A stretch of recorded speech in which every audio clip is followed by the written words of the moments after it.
അയ്യോ! എന്റെ ചേട്ടൻ ദൈവത്തെ പോലെയാണ്. അല്ലെങ്കില് എന്റെ എല്ലാ കാര്യങ്ങളും മനസ്സിലാക്കി പെരുമാറുന്ന ഒരാളാണ്. എന്നെ ഭയങ്കര സ്നേഹമാണ്. എന്നെ പൊന്നു പോലെയാണ് നോക്കുന്നത്. ഈ പറയുന്ന ഡയലോഗുകളൊക്കെ പൊതുവേ പ്രണയിച്ച് തുടങ്ങുന്ന കാലഘട്ടങ്ങളിൽ നമ്മള് പൊതുവേ കേൾക്കാറുള്ളതും പറയാറുള്ളതും ഒക്കെയാണ്. നിങ്ങള് മനസ്സിലാക്കേണ്ട ഒരു ഫാക്ട് എന്ന് പറയുന്നത് ദൈവം മാത്രാണ് ദൈവം. ബാക്കിയെല്ലാവരും മനുഷ്യരാണ്. അവരുടെ ഒരു ഹ്യൂമൻ ലൈഫ് എൻജോയ് ചെയ്യാൻ അവരെ ഹെൽപ്പ് ചെയ്യാ.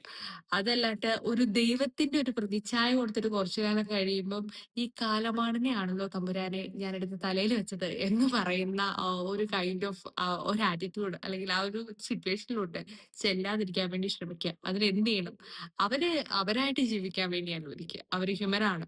അവർക്ക് എല്ലാവർക്കും 100% നമ്മളെ മനസ്സിലാവില്ല. ഒരു മനുഷ്യനും ഈ ലോകത്ത് 100% ഒരാളെ മനസ്സിലാക്കാൻ വേണ്ടി സാധിക്കത്തില്ല. അപ്പോ ഇത് ഒരു മനുഷ്യനാണെന്ന് ചിന്തിക്കുക, അവർക്ക് മനുഷ്യന്റേതായ പോരായ്മകളും പ്രശ്നങ്ങളും ഉണ്ടെന്ന് മനസ്സിലാക്കുക. അതനുസരിച്ച് അക്സെപ്റ്റ് ചെയ്ത് മുന്നോട്ട് പോവുക. ഒരു ദൈവ പരിവേഷം അവർക്ക് ആവശ്യമില്ല. മറ്റൊരു വീഡിയോയിൽ കാണാം.